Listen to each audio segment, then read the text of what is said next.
నమస్కారం. సుధాకర్ టీవీ వార్తలకు స్వాగతం. బాపట్ల జిల్లా చీరాల్లో రోటరీ క్లబ్ మరియు వాకర్స్ అసోసియేషన్ సంయుక్తంగా భారత్కు మద్దతుగా సమైక్యత ర్యాలీ నిర్వహించారు. ఈ సందర్భంగా వాకర్స్ అసోసియేషన్ అధ్యక్షులు పూలదాసు రామకృష్ణ మాట్లాడుతూ పాకిస్తాన్ కాల్పుల విరమణ ప్రకటించినప్పటికీ మళ్లీ రాత్రిపూట కాల్పులకు పాల్పడడం అత్యంత దారుణమైన చర్య అని ఖండించారు. దేశవ్యాప్తంగా ప్రజలు ప్రధాని నరేంద్ర మోడీకి మద్దతుగా ఉన్నారని పేర్కొన్నారు.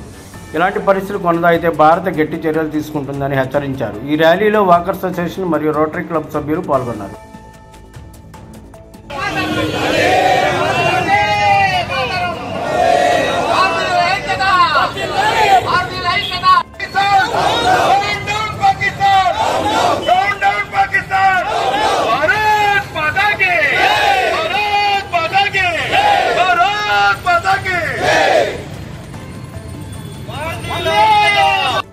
భారతదేశానికే మద్దతు ఇచ్చింది తప్ప పాకిస్తాన్ చెప్పిన అబద్ధాలను మనం పరిగణలోకి తీసుకోలేదు.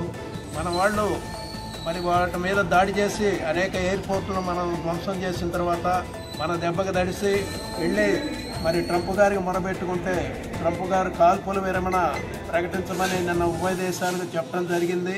సాయంకాలం 5 గంటలకు యుద్ధ విరమణని అటు పాకిస్తాను, ఇటు ట్రంప్ గారు, ఇటు నరేంద్ర మోడీ గారు ప్రకటించారు. మరలా 3 గంటలకే కవ్వింపు చర్యలు ప్రారంభించి మరి బార్డర్ సెక్యూరిటీ ఫోర్స్లో మరి అనేక మంది మీద కాల్పులు జరపడం, ఆ కాల్పుల్లో ఒక ఎస్ఐ గారు కూడా వీరమరణం పొందారు. అనేక పట్టణాల మీద డ్రోన్లతో ప్రయోగిస్తే మనం సుదర్శన్ చక్ర S-400 వాటిని నిర్వీర్యం చేసి ప్రజలను కాపాడింది. అలాంటి పాకిస్తాన్ని ఎట్టి పరిస్థితుల్లో కూడా వదలకూడదు. పాకిస్తాన్ పూర్తిగా ధ్వంసమైందాక మరి మనమంతా విజృంభించాలి.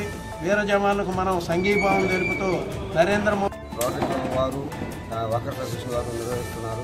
ఈ వీర జవాన్లు అమరవీరులను పొందినందుకు గాను మన జవాన్లకి మద్దతుగా ఈ ర్యాలీని నిర్వహిస్తూ భారత్ మాతా కీ జై. ఈరోజు